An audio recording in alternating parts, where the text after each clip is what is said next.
નમસ્કાર મિત્રો, પેપર સોલ્યુશનની સિરીઝમાં આપણે 5/9/2019ના પેપરની ચર્ચા કરીએ છીએ.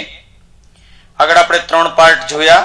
આ છે પેપર સોલ્યુશન 2019 અને પાર્ટ 4.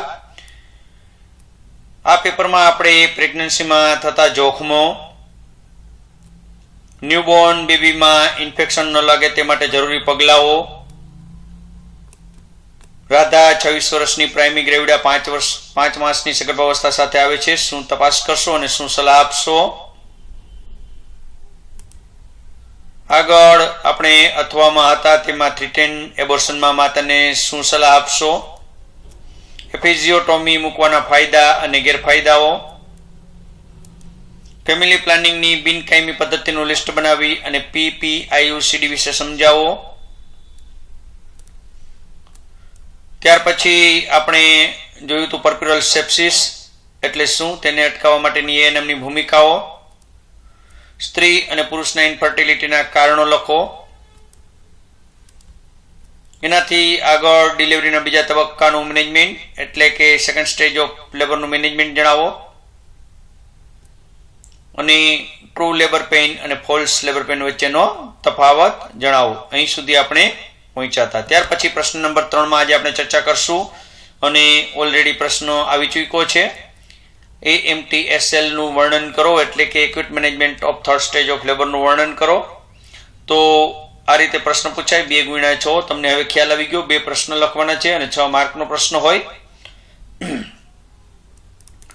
તો acute management of third stage of labour આપણે વ્યાખ્યા લખશું. પહેલા કે બેબીનો જન્મ થાય ત્યાંથી શરૂ કરીને પ્લેસેન્ટા અને મેમ્બ્રેન કમ્પ્લીટ આઉટ આવી જાય તે સમયગાળાને થર્ડ સ્ટેજ ઓફ લેબર અથવા તો લેબરનો ત્રીજો તબક્કો કહેવાય. સમયગાળો પ્રાઇમરી પારામાં 10 મિનિટ અને મલ્ટીપારામાં પણ 10 મિનિટ. તો આ ખાસ યાદ રાખવાની છે. ત્યાર પછી એનું મેનેજમેન્ટ આપણે ઓલરેડી જોઈ જ લીધું છે કે જેવું ડિલિવરી થાય એવો તરત જ એએનએમનો હાથ છે એ માતાના એબડોમિન પર જવો જ જોઈએ અને તરત જ શું કરવું જોઈએ તો એક્ટિવ મેનેજમેન્ટમાં બીજા ફિટર્સની હાજરી ચેક કરવી જોઈએ. જેવો હાથ એબડોમિન પર જાય કે તરત જ આપણને ખ્યાલ છે કે બેબી ડિલિવર થાય 10 યુનિટ ઓક્સિટોસિન થાય પર આપી દેવાનું છે. ઓક્સિટોસિન આપ્યા પછી સીધું એમની જે અમ્બિલિકલ કોર્ડ છે એને ક્લેમ્પ કરવાનો છે અને બેબીને એબડોમિન પર આપી દેવાની છે. ક્લેમ્પને એક હાથે પકડવાનો છે અને બીજો હાથ છે સિમ્ફેસિસ પીબીસ ઉપર મૂકવાનો, થોડું નીચે ખેંચવાનું છે અને ત્યાર પછી મોટા કોન્ટ્રાક્શનની રાહ જોવાની અને કોન્ટ્રાક્શન આવે તરત જ થોડું ઉપર ખેંચવાનું. પ્લાસેન્ટા બહાર આવી જશે. બંને હાથે પ્લાસેન્ટા પકડી લ્યો. પ્લાસેન્ટાનું બરાબર કમ્પ્લીટ નિરીક્ષણ કરો અને યુટ્રસ પર ધીમે ધીમે મસાજ કરો. યુટ્રસ કોન્ટ્રાક્ટેડ છે કે નહીં, કારણ કે આપણે પાછા બેબી માટેનું જોવું પડે. પ્લાસેન્ટાને બાયોમેડિકલ વેસ્ટના નિયમ પ્રમાણે નિકાલ કરો અને વજાઇનલ બ્લીડિંગ માટે 2 કલાક એટલે કે ફર્સ્ટ સ્ટેજ ઓફ લેબરમાં લઈ જાઓ. આ ઉપરાંત આપણે એવું શીખવું હતું કે તમે હોશિયાર છો તો તમે આવા મુદ્દા પણ પછી લખી શકો કે આ ઉપરાંત લેબરના ત્રીજા તબક્કાનું નીચે મુજબ પણ ધ્યાન રાખવું જોઈએ, ઓબ્ઝર્વેશન કરવું જોઈએ. માતા અને ફિટસનું સાયકોલોજીકલ સપોર્ટ, બ્લાડર અને વોયલ કેર, પ્લાસેન્ટા આઉટ અને observation, PPH, mother care, rupture of membrane, pad અને બેન્ડેજ કોડ કેર, બરાબર, મેડિકેશન, બેબી કેર અને માતાને બાળકના કપડા. ત્યાર પછી અવારનવાર પૂછાતો પ્રશ્ન અને એ છે ફિટલ સર્ક્યુલેશન. તો ફિટલ સર્ક્યુલેશનમાં ઘણા બધા લખાવતા હોય, ફિગર દોરાવે, ફિગર ફિટલ સર્ક્યુલેશનની દોરી હકાય નહીં, બહુ ડિફિકલ્ટ પડે. વર્ણન કરવાનું હોય અને કેવું વર્ણન સરસ મજાનું આ રીતે કે ફિટસ તેનું બ્લડ જાતે તૈયાર કરે છે. ફિટસ RBC અને WBC તૈયાર કરે છે. પ્લાસેન્ટામાંથી ફિટલ સર્ક્યુલેશન થાય છે. ટીક ટીક કરીને લખો, ફકરો કરીને લખો, કોઈ વાંધો નથી. ફિટસની ઇન્ટ્રાયુટેરાઇન લાઈફ દરમિયાન ડાયજેસ્ટિવ સિસ્ટમ કે રેસ્પિરેટરી સિસ્ટમ કામ કરતી નથી. તેથી પોષણ મેળવવા માટે માતાના લોહીમાંથી પોષક તત્વો અને ઓક્સિજન મેળવે છે. આમ માતાના પ્લાસેન્ટા દ્વારા થતા સર્ક્યુલેશનને ફિટલ સર્ક્યુલેશન કહેવાય છે. આવડી જાય. પહેલા ફિટસ જાતે બ્લડ બનાવે છે, WBC પણ જાતે બનાવે છે, RBC પણ જાતે બનાવે છે, બરાબર. પછી એમાં સર્ક્યુલેશન થાય છે. ઇન્ટ્રાયુટેરાઇન લાઈફ દરમિયાન ડાયજેસ્ટિવ સિસ્ટમ પણ ચાલુ હોતી નથી, રેસ્પિરેટરી સિસ્ટમ પણ ચાલુ નથી. તો ફિટસને કંઈક મમ તો જોઈએ ને, કંઈક ખોરાક તો જોઈએ ને, પોષણ તો જોઈએ ને, તો કેમાંથી મેળવે? તો એ માતામાંથી મેળવે. માતામાંથી એટલે કેમાંથી? તો પ્લાસન્ટામાંથી. અને એ જે સર્ક્યુલેશન થાય એને કહેવાય ફિટલ સર્ક્યુલેશન. ફિટલ સર્ક્યુલેશનના 4 હંગામી બંધારણો હોય છે, જે નીચે મુજબ છે. એમ કરીને લખી નાખો 4 હંગામી બંધારણ: ડક્ટ વેનોસિસ, ફોરામિન ઓવેલ, ડક્ટ આર્ટરિયોસિસ અને હાઇપોગેસ્ટ્રિક આર્ટરી. ડક્ટ વેનોસિસ તો ટીક ટીક કરીને લખો, યાદ રહેશે અને તમને લખવાની પણ મજા આવશે. ડક્ટ વેનોસિસ એટલે વેનથી વેનનું જોડાણ.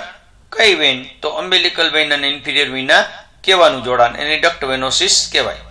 વેઇનમાં હંમેશા કેવું હોય?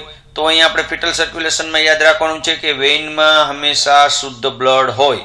બરાબર, પ્લાસન્ટામાં જ વેઇન હોય એમાં શુદ્ધ બ્લડ હોય, તો યાદ રાખવાનું છે. અને આર્ટરીમાં અશુદ્ધ બ્લડ હોય. તો વેઇન છે તો ક્યાંથી બ્લડ લઈને જશે શુદ્ધ? તો માતા તરફથી બેબી તરફ. તો આમાં પ્લાસન્ટા દ્વારા શુદ્ધ થયેલ લોહી, ઓક્સિજન યુક્ત બ્લડ ઇન્ફિરિયર વિના કેવા મારફતે ફિટસને મળે છે, આવું લખો. ત્યાંથી ફિટસના રાઇટ એટ્રિયમમાં આવે છે. બરાબર. ફોરામિન ઓવેલ, તો ફોરામિન ઓવેલ એટલે રાઇટ એટ્રિયમ અને લેફ્ટ એટ્રિયમ વચ્ચેના કારણે ફોરામિન ઓવેલ કહેવાય, જેમાં રાઇટ એટ્રિયમમાંથી બ્લડ લેફ્ટ એટ્રિયમમાં જાય અને પછી પૂરેપૂરું ફિટસને મળે. ડક્ટ આર્ટરિયોસિસ, આર્ટરીથી આર્ટરીના જોડાણને ડક્ટ આર્ટરિયોસિસ કહેવાય. કઈ કઈ આર્ટરી હોય? તો પલ્મોનરી આર્ટરીની શાખા અને એવોર્ટાનું જોડાણ હોય, એને કહેવાય ડક્ટ આર્ટરિયોસિસ. આમાં કેવું હોય? તો અશુદ્ધ બ્લડ હોય. તો ફિટસ તરફથી જે અશુદ્ધ બ્લડ છે તે માતાના પ્લાસન્ટા તરફ જાય છે, આવું લખી શકો. હાઇપોગેસ્ટ્રિક આર્ટરી, આ ઇન્ટર ઇલિયાક આર્ટરીની શાખા છે, અમ્બિલિકલમાં દાખલ થાય છે ત્યારે અમ્બિલિકલ આર્ટરી થઈ જાય અને જેમાં અશુદ્ધ બ્લડ હોય. પ્લાસન્ટામાંથી ઓક્સિજન અને પોષક તત્વો મેળવવામાં આવે. બરાબર. તો આ રીતે પણ તમે લખી શકો કે 2 અમ્બિલિકલ આર્ટરી શુદ્ધ બ્લડ લઈને પ્લાસન્ટામાં જાય છે, જ્યાં ફિટસ અને માતા વચ્ચે લોહીની આપલે થાય છે.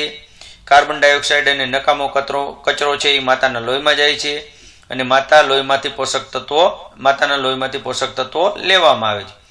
શુદ્ધ થયેલ લોહી અમ્બિલિકલ વેઇન, બ્લડ અમ્બિલિકલ વેઇન દ્વારા લીવરમાં આવે છે. ડક્ટ વેનોસિસ મારફતે લોહી ઇન્ફિરિયર વિના કહેવામાં આવે છે. એટ્રિયમમાં જાય. જન્મ બાદ ઈકાણું એટ્રિયમ હોય બંધ થઈ જાય, ત્યાંથી ઓરટા દ્વારા આખા શરીરમાં આવે. અશુદ્ધ થયેલ બ્લડ સુપિરિયર વિના કહેવા મારફતે બાળકના ફેફસા કામ ન કરતા હોય, ડાયરેક્ટ પલ્મોનરી સર્ક્યુલેશનમાં જતું નથી, પરંતુ સીધું જ ડક્ટસ આર્ટરિયોસિસ દ્વારા મોટાભાગનું લોહી સીધું ગેસ્ટ્રિક આર્ટરી દ્વારા માતાના પ્લાસન્ટામાં જાય. તો આ રીતે ફિટલ સર્ક્યુલેશન થાય. તો થોડું ફિટલ સર્ક્યુલેશન વિશે તમે લખી શકો, વ્યાખ્યા લખી શકો, 4 બંધારણ લખી શકો અને એના વિશે 2 લીટી લખી શકો. ફિટલ સર્ક્યુલેશનની ટૂંક નોંધ થઈ જાય પૂરી. ત્યાર પછી 2020માં એક્સટર્નલ ઓર્ગન્સ પૂછાણા હતા, જેવી રીતે 2019માં ઇન્ટરનલ ઓર્ગન્સ પૂછાણા છે. તો એક પ્રશ્ન પેલા યુનિટમાં હોય, ફિમેલ રિપ્રોડક્ટિવ સિસ્ટમના ઇન્ટરનલ ઓર્ગન્સની યાદી તૈયાર કરી યુટ્રસ સમજાવો. તો આપણે 6 માર્કનો પ્રશ્ન છે, 6 માર્ક જેટલું લખવાનું હોય. ઇન્ટરનલ ઓર્ગન્સ ક્યાં ક્યાં હોય? યુટ્રસ 1, ફેલોપિયન ટ્યુબ 2 અને ઓવરી 2. યુટ્રસ બહુ મસ્ત બંધારણ આપણે લખ્યું છે. પહેલું લખાય યુટ્રસ, પછી એનું બંધારણ મસલ્સનું બનેલું છે. હોલ્લો મસ્ક્યુલર ઓર્ગન, કેવું કહેવાય? હોલ્લો, પોલું છે. પેલ્વિકમાં રહેલું છે, જમરૂખ આકારનું છે, વજન 60 ગ્રામ છે, લંબાઈ 7.5, પહોળાઈ 5, ઊંડાઈ 2.5 અને જાડાઈ હવા. બહુ સરસ મજાનું યાદ રાખવા જેવું છે. 7.5, 5, 2.5 અને હવા. બરાબર. ગુજરાતીમાં યાદ રાખો 7.5, 5, 2.5 અને સવા. લંબાઈ 7.5, પહોળાઈ 5, ઊંડાઈ 2.5, જાડાઈ સવા એટલે 1.25, વજન 60 ગ્રામ. બરાબર, જમરૂખ જેવું. આકૃતિ દોરવાની જેથી કરીને ખબર પડે. ફેલોપિયન ટ્યુબ પૂછાય તો પણ આ જ આકૃતિ દોરવાની, ઓરી પૂછાય તો પણ આ આકૃતિ દોરવાની અને યુટ્રસ પૂછાય તો પણ આ આકૃતિ દોરવાની. ત્યાર પછી ભાગો, તો ઉપરથી શરૂ કરી અને નીચે સુધી. તો ઉપર ફંડસ હોય બોડી વચ્ચે અને નીચે સર્વિક્સ. બરાબર. તો ફંડસ તો ઉપરનું હોય ઘુમટ આકારનું, એને ફંડસ કહેવાય.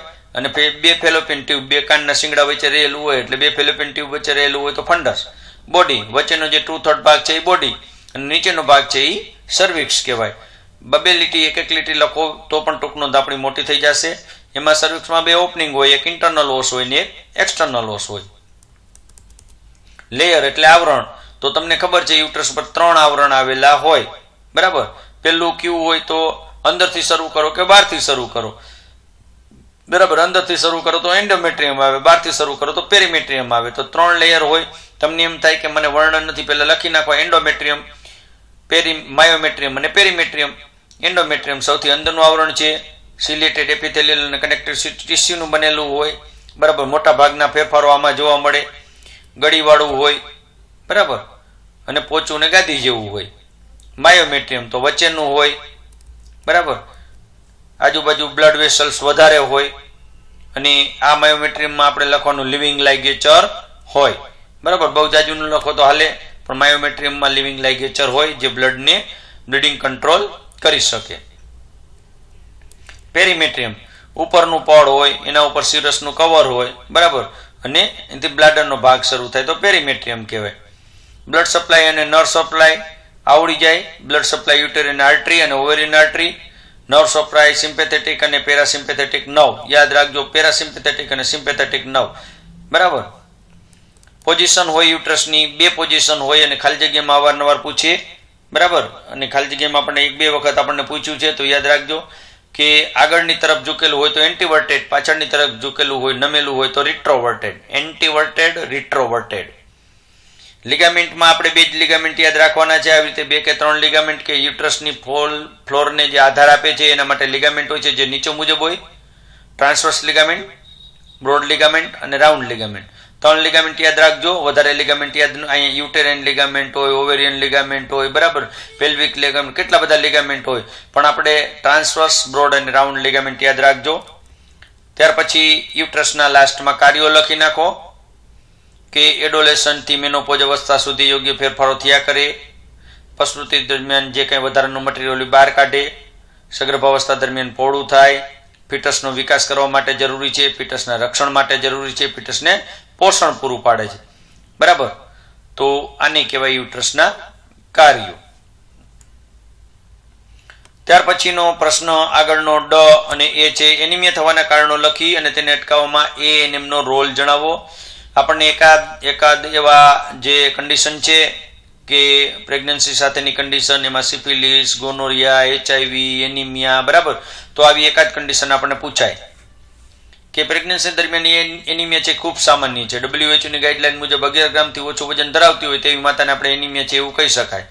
અને એનિમિયા એ માતા મરણનું સૌથી મોટું કારણ, બરાબર. તો આપણે થોડું વર્ગીકરણ લખીએ તો કારણો ઓટોમેટિક આપણને આવડી જાય.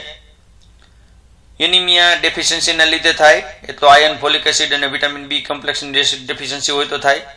હેમરેજના કારણે એનિમિયા થાય, જેમાં PPH, APH અને હુકવર્મ હોય કે બ્લીડિંગ થાય. હેરિડેટરીના કારણે એનિમિયા થાય, એમાં થેલેસેમિયા અને સિકલ સેલ એનિમિયા હોય.